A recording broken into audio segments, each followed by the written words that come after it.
Hi students, welcome you all again on the digital platform of CV Raman Vidyastham Tharwai Prayagraj. Today's topic is past continuous tense. आज मैं आप लोगों को past continuous tense के विषय में बताऊंगा।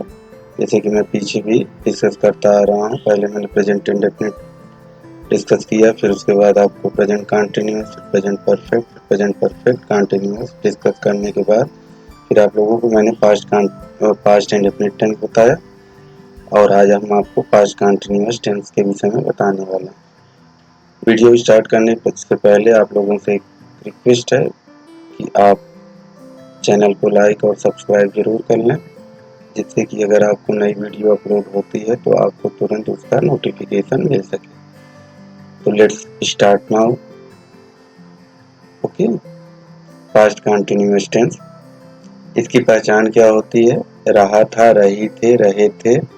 Okay, these are the recognizing word of past continuous tense, and this is my request to you students that don't go to the recognizing word. Try to understand the sense of the sentences so that you can recognize the sentence and so that you can understand the sentence in which tense. Okay, so it is up to you to recognize or to sense the sentence, to recognize the tense. Okay, so please don't go to the recognizing word, though I am just uh, giving you recognizing word here, but it is again request to you, don't go to the recognizing word.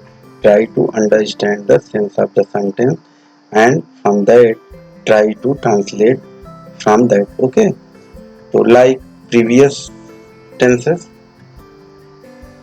I will discuss here affirmative sentence, then I will discuss negative sentence, interrogative sentence, interrogative negative sentence, and last is interrogative negative sentence with WS family. Okay, so first, in each and every type of sentence, first I will discuss about the sentence structure, then I will tell the helping verb, है ना, and after that I will tell you subject, after that I will tell you verb. Okay, on the basis of that you will be able to translate Hindi sentences into English, that is in past continuous tense. So let us start first type of sentence, that is your affirmative sentence. So just look that what is sentence structure of affirmative sentence that belongs to past continuous tense. You have to put subject first, then you have to put helping verb. Helping verb may be was or were. It depends upon the subject. Okay, if the subject is singular, then helping verb will be was, and if the subject is plural, then helping verb will be were. Okay, then you have to put main verb with ing. Okay, then you have to put objective part. This is all about sentence structure. What is sentence structure? Subject plus helping verb plus main verb with ing plus objective part. This is only this small part: subject, helping verb plus main verb with ing plus objective part. And helping verb may be was or were. It depends upon the subject. If subject is singular, then it will be was, and if the subject is plural, then it will be were. Okay, so it depends upon you uh, how to translate. Okay, after looking this sentence structure, I am taking first example. वह कार्यालय जा रहा था। तो क्या करना है? वह कार्यालय जा रहा था, तो इसमें आप देखिए वह क्या है, हमारा सब्जेक्ट है, जाना क्या होगा, हमारा वर्ब होगा, है ना। तो कार्यालय जा रहा था, ऑब्जेक्टिव पार्ट क्या है? कार्यालय। ओके, तो सब्जेक्ट ही है, सिंगुलर है, तो इसके साथ कौन सा हेल्पिंग वर्ब लगेगा? वाज लगेगा। जाना का क्या होता है? गो, तो इसके साथ आईएनजी लगाएंगे तो गोइंग हो जाएगा। तो he was going to office. आप स्क्रीन पे देख पा रहे हैं पहले सेंटेंस का क्या आ रहा है ट्रांसलेशन? वह कार्यालय जा रहा था, he was going to office. Let us take second sentence, मैं अपना पाठ याद कर रहा था। हियर मैं is subject I. Okay, I के साथ आप क्या रखेंगे, वाज। याद करना का क्या होगा, लर्न। ये क्या हो जाएगा हमारा वर्ब। हेल्पिंग वर्ब यहाँ क्या लगेगा, वाज। ओके, तो कैसे सेंटेंस बनेगा देखिए, I was learning my lesson. This is so simple, I was learning my lesson. Okay, and look the third sentence, तुम हम पर हंस रहे थे, तुम हम पर हंस रहे थे। तुम क्या हो गया, this is subject, subjective part. हंसना दैट इज वर्ब, है ना। सब्जेक्ट क्या होता है, जैसे मैंने पीछे भी बताया, सब्जेक्ट क्या होता है, एक्शन करता है। सब्जेक्ट क्या करता है, एक्शन करता है। और जो एक्शन होता है वो क्या होता है, हमारा वर्ब होता है। और जिस पर एक्शन होता है वो हमारा क्या होता है, ऑब्जेक्टिव पार्ट होता है। तो तुम क्या हो गया, जो एक्शन कर रहा है दैट विल बी सब्जेक्ट, जो एक्शन हो रहा है दैट विल बी वर्ब, जिस पर एक्शन हो रहा है that will be object. Okay, तो हियर तुम इज सब्जेक्ट, हंसना इज वर्ब, ऑब्जेक्टिव पार्ट हम। ओके, तो यू, आप जान रहे हैं, आप यू प्लूरल है, इसके साथ क्या लगेगा, हेल्पिंग वर्ब, वर्ब। ओके, तो you have to put subject first, then you have to put what, you were laughing at me, you were laughing at me. So this is all about affirmative sentence. Let us revise it. Sentence structure is subject plus helping verb was or were, then verb, main verb plus ing plus adjective part, and there are given 3 examples. You are looking on the screen, just revise that. वह कार्यालय जा रहा था, he was going to office. मैं अपना पाठ याद कर रहा था, I was learning my lesson. तुम हम पर हंस रहे थे, you were laughing at me. Okay, now come to the negative sentence and look the sentence structure. What is sentence structure, केवल यहाँ पे एक डिफरेंस है सेंटेंस स्ट्रक्चर में। क्या डिफरेंस है, यहाँ सब्जेक्ट पहले लेंगे, फिर हेल्पिंग वर्ब वाज या वर लेंगे, फिर नॉट रखेंगे, तब मेन वर्ब आईएनजी के साथ रखेंगे, तब ऑब्जेक्टिव पार्ट रखेंगे। ओके, तो there is only one change, you are putting not in between helping verb plus main verb. Okay, आप हेल्पिंग वर्ब और मेन वर्ब के बीच में क्या रख पा रहे हैं, नॉट। ओके, तो this is the sentence structure of negative sentence. Okay, now come to, वह खेल के मैदान में शोर नहीं मचा रहा था। तो क्या होगा, वह खेल के मैदान में शोर नहीं मचा रहा था, इसका क्या है, सब्जेक्ट क्या है, ही। शोर मचाना का क्या होता है, क्राई। जब इसमें आईएनजी लगाएंगे तो इसमें क्या हो जाएगा, क्राइम। ओके, खेल का मैदान क्या हो जाएगा, ऑब्जेक्टिव पार्ट। तो शोर नहीं मचा रहा था, तो कैसे इसको करेंगे, ही, और इसमें क्या होगा, हेल्पिंग वर्ब, क्योंकि ही है, सिंगुलर है, तो इसके साथ वाज लगेगा। ही was not making a noise on the playground. Okay, crime भी हो सकता है और मेकिंग ए नॉइज भी हो सकता है। मेक ए नॉइज शोर मचाना, और क्राई करना भी शोर मचाना होता है। ओके, तो it depends upon the situation. तो he was not making a noise on the playground. Okay, तो this is the negative sentence. Second sentence is चिड़िया आकाश में नहीं उड़ रही थी। इसको कैसे करेंगे, चिड़िया इज सब्जेक्ट। ओके, तो उड़ना क्या हो जाएगा, वर्ब हो जाएगा। उड़ना फ्लाई करना होता है, फ्लाई मीन्स उड़ना, चिड़िया मीन को हम बर्ड कहते हैं, आकाश स्काई को बोलते हैं। तो कैसे हम इसको ट्रांसलेट करेंगे, आप देखिए, the birds were not flying in the sky. Birds, क्योंकि चिड़िया क्या है, प्लूरल है, तो इसके साथ हमने क्या हेल्पिंग वर्ब रखा, वर। यहाँ वाज हमने नहीं रखा, यहाँ क्या रखा, वर। तो birds were not flying in the sky. Okay, let us take third sentence. तुम कक्षा में जोर से नहीं चिल्ला रहे थे। तो चूंकि यहाँ नहीं लग जा रहा है तो दिस इज नेगेटिव सेंटेंस। तुम कक्षा में जोर से नहीं चिल्ला रहे थे, तुम क्या हो गया, सब्जेक्ट। ओके, चिल्लाना क्या हो जाएगा, शाउटिंग, क्राइंग, है ना। अब यहाँ पे हम क्राइंग यूज करेंगे। ओके, तो देखिए आप कैसे बनाते हैं हम sentence, you were not crying loudly in the classroom. Okay, you were not crying loudly in the classroom or class. Okay, crying loudly, loudly means जोर से चिल्लाना। तो this is all about the negative sentence. जहां आपको नहीं मिले वहां पे वो क्या होगा, नेगेटिव सेंटेंस। वह खेल के मैदान में शोर नहीं मचा रहा था, तो this is related about past tense.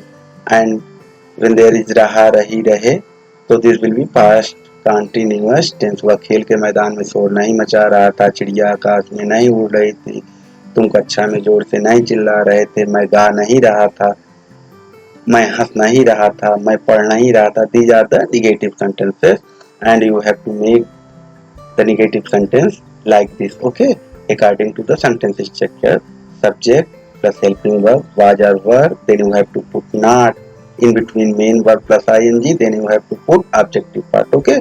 So be careful, look the sentence structure and try to translate Hindi sentences according to the sentence structure into English sentences, okay. This is very easy, there is no problem when you are looking the video carefully and you are understanding the concept behind, that is your sentence structure, then there will be no problem to convert these sentences into English sentences, okay. Up till now I covered affirmative sentence and negative sentence. There are three more sentences now, that is interrogative sentence, after that interrogative negative, then interrogative negative with WH family. So now come to the third type of sentence, that is your interrogative sentence. And you know that when there will be interrogative sentence, in each and every type of tenses, helping verb will be first in the sentence structure, like here, okay. Helping verb, was or were, then you have to put subject, then you have to take main verb with ing, then you have to take object. Means when you are just dealing with interrogative sentences, then you have to put helping verb first, then you have to put subject, then you have to put main verb, then you have to put ing with main verb, then you have to take objective part. Okay, this is all about sentence structure, and according to this sentence structure you can convert each and every sentence into English sentence, okay. There should be no problem, okay. So just I am taking one example, that is your first example, क्या सीता मेरी सलाह सुन रही थी, this is interrogative sentence, you are looking क्या सीता मेरी सलाह सुन रही थी, तो यहाँ पे प्रश्न पूछा जा रहा है, तो दिस इज इंट्रोगेटिव सेंटेंस। तो इंट्रोगेटिव सेंटेंस जैसे ही आ जाएगा, पहले हम क्या रखेंगे, हेल्पिंग वर्ब रखेंगे। सीता तो यहाँ पे क्या हो गई हमारी सब्जेक्ट, सुनना का क्या होगा लिसन, और जब इसमें आईएनजी लगाएंगे तो क्या हो जाएगा लिसनिंग। तो क्या सीता मेरी सलाह सुन रही थी, सीता सिंगुलर है तो क्या रखेंगे हेल्पिंग वर्ब वाज। तो was Sita listening to my advice, advice means सलाह, तो was Sita listening to my advice. देखिए यहाँ पे हेल्पिंग वर्ब पहले आ गया, तब सब्जेक्ट, तब main verb with ING, after that there is objective part. दूसरा सेंटेंस देखिए, क्या किसान अपना खेत जोत रहे थे, तो यहाँ भी इंट्रोगेटिव सेंटेंस है। किसान क्या होंगे, फार्मर्स होंगे, फार्मर्स प्लूरल हैं, तो वाज की जगह पे क्या रखा जाएगा, वर, हेल्पिंग वर्ब, इसी से स्टार्ट होगा हेल्पिंग वर्ब से ही। Were farmers ploughing their fields, were farmers ploughing their fields, क्या किसान अपना खेत जोत रहे थे। प्लाउ करना मीन्स क्या होता है, जोतना, प्लाउ करना मीन्स जोतना। when you are putting ing this will be plying, okay. So when farmers plying their fields, okay. Let us take third sentence, क्या तुम हम पर हंस रहे थे, this is also interrogative sentence, there is no problem, you have to put helping verb first, okay. तुम is plural, it means you have to take were, so were you laughing at me, were you laughing at me, laugh means हंसना, when you are just adding ing in laugh, so that will be laughing, laughing at me, were you laughing at me.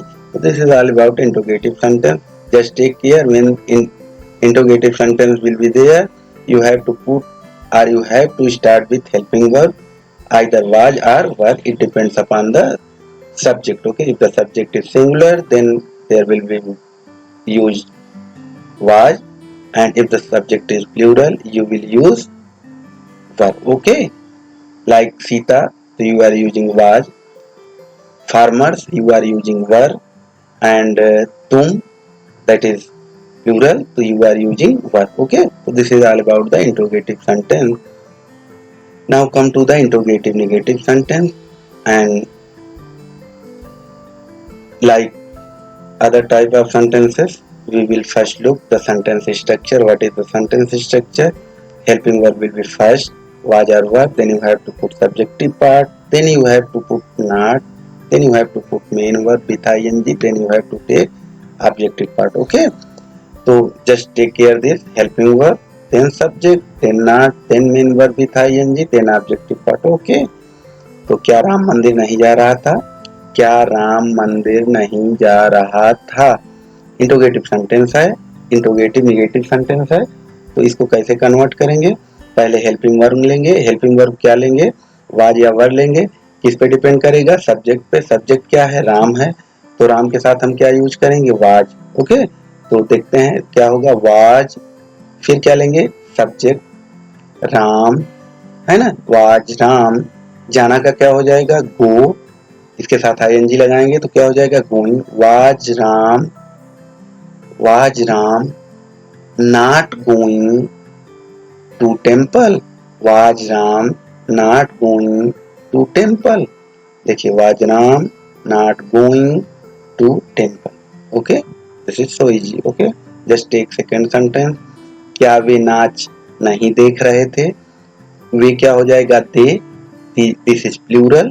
वे क्या हो जाएगा? Plural है कि नहीं है? Plural है, इसके साथ हम क्या रखेंगे? वर। वेरी सिंपल, वर दे। देखना का क्या होगा? वाच करना होगा, watching. Were they not watching the dance, were they not watching the dance. Look that, were they not watching the dance. क्या वे नाच नहीं देख रहे थे? तीसरा, क्या तुम हम पर नहीं हंस रहे थे? क्या तुम हम पर नहीं हंस रहे थे? तो इसको कैसे कन्वर्ट करेंगे? तुम क्या है? प्लूरल है, तो here I will take were in place of was. Okay, तो हम लेंगे were you not laughing at me, were you not laughing at me. देखिए इसको कैसे बन रहा है, were you not laughing at me. So this is the interrogative negative sentence, and I am just translating these sentences according to the sentence structure. And if you are keeping in the mind sentence structure, then there will be no problem to translate these type of sentences. Okay, now come to the last interrogative negative sentence with WH family, and first look the sentence structure, how I will make or how I will translate. Okay, तो what is sentence structure? You have to put WH family. अब पहले क्या होता था, जब हम interrogative की बात कर रहे थे तो हमने कहा था कि WH फैमिली, वो सॉरी, हमारा हेल्पिंग वर्ब से स्टार्ट होगा सेंटेंस स्ट्रक्चर। लेकिन जैसे ही इंट्रोगेटिव निगेटिव सेंटेंस हमारा WH फैमिली मेंबर के साथ आ जाता है, या इंट्रोगेटिव सेंटेंस WH फैमिली के साथ हो, तो WH फैमिली पहले लगेगा। ओके, तो WH फैमिली, तब हेल्पिंग वर्ब, तब सब्जेक्ट, तब नॉट, तब मेन वर्ब विथ आईएनजी, तब ऑब्जेक्टिव पार्ट। ओके, तो WH फैमिली अब यहाँ सबसे पहले लग जाएगा। जैसे इंट्रोगेटिव में हमारा क्या होता है, हेल्पिंग वर्ब से स्टार्ट होता है, वैसे जहाँ ही WH फैमिली हमारा दिखे वो हमारा सेंटेंस किससे स्टार्ट होगा? WH फैमिली से। ये आप हमेशा ध्यान रखें। WH फैमिली क्या होता है? Who, why, okay, which, whom, okay, how, these are the WH family. Okay, so let us look the example, this will clear your doubt. उस समय तुम क्यों पुस्तक नहीं पढ़ रहे थे? उस समय तुम क्यों पुस्तक नहीं पढ़ रहे थे? क्यों, क्यों क्या हो गया? WH family. तो अब हम सेंटेंस किससे स्टार्ट करने जा रहे हैं? WH फैमिली से। बहुत से लोगों का एक कंफ्यूजन रहता है, बहुत से लोगों ने क्वेश्चन पूछा है कि सर हम कैसे जानेंगे कि ये WH फैमिली का सेंटेंस है। तो मैंने एक आपको बताया है मेथड। अगर इंट्रोगेटिव सेंटेंस को यस और नो में आंसर नहीं किया जा सकता है तो क्या होगा? हमारा सेंटेंस WH फैमिली का सेंटेंस होगा। अगर इंट्रोगेटिव सेंटेंस को यस और नो में आंसर किया जा सकता है तो WH फैमिली वहां नहीं होगा। जैसे ये होता अगर यहाँ पे उस समय तुम क्या नहीं पढ़ रहे थे, तो आप बता सकते हैं कि हम ये नहीं पढ़ रहे थे, हम वो नहीं पढ़ रहे थे। ओके, लेकिन यहाँ पे हम एक यस और नो में आंसर नहीं दे सकते। उस समय तुम क्यों पुस्तक नहीं पढ़ रहे थे, तो इसके लिए हमें कुछ एक आध सेंटेंस यूज करना पड़ेगा कि हम क्यों पुस्तक नहीं पढ़ रहे थे। तो हमारा क्या होगा, जहाँ पे हम यस और नो में आंसर नहीं दे पाए वहाँ पे WH फैमिली होगा ही होगा, और जहाँ पे यस और नो में हम आंसर दे पाए वहाँ WH फैमिली नहीं होगा। तो देखिए इसको हम कन्वर्ट करते हैं। उस समय तुम क्यों पुस्तक नहीं पढ़ रहे थे, AWH फैमिली से स्टार्ट होगा। क्यों मीन्स वाई, तो why were you not reading book at that time. Okay, why were you not reading book at that time? First is there, look at, first is WH family, then there is helping verb because subject is you, so you have to use were. So why were you, then you have to put not. So why were you not, then you have to take verb read. पढ़ना का क्या होता है, read with ing, this will be reading. Why were you not reading book at that time? Okay, book at that time. So this is the translation. Okay, now come to the second sentence. वे नाच क्यों नहीं देख रहे थे? Okay, क्यों, why were they not watching the dance? Why were they not watching the dance? First is WH, then helping verb, then subject, then not, then main verb with ing, then you have to put the objective part. Okay, look here. Now let us take third. लड़के पत्थर क्यों नहीं फेंक रहे थे? Again according to sentence structure what it will be? Why were boys not throwing stones? Why were boys not throwing stones? Okay, this is all about interrogative negative sentence. So up till now I covered all type of sentences. First affirmative, second negative, third interrogative negative, okay, and fourth interrogative negative with WH family. Okay, affirmative, negative, interrogative, interrogative negative, interrogative negative with WH family. So these all about the past and past continuous tense. I covered each and every sentences. Okay, and under each and every sentence type of sentences I took the three examples and I gave you sentence structure also, and on the basis of that I translated each and every sentences from Hindi to English. If you are looking the video very carefully, I think so that you can also convert these sentences into English sentences. And this is the class. I cannot cover many sentences. Okay, this is your duty to take many more sentences to convert from Hindi to English. And if you are making practice, if you are doing practice, it will helpful to you to understand about the past continuous tense. Okay, so after this looking this video, try to take the some sentences, okay, and try to translate those sentences. Okay, so this is all about past continuous tense, and I hope that this video will be helpful to you students. And at the end I would like to say that if this video is useful,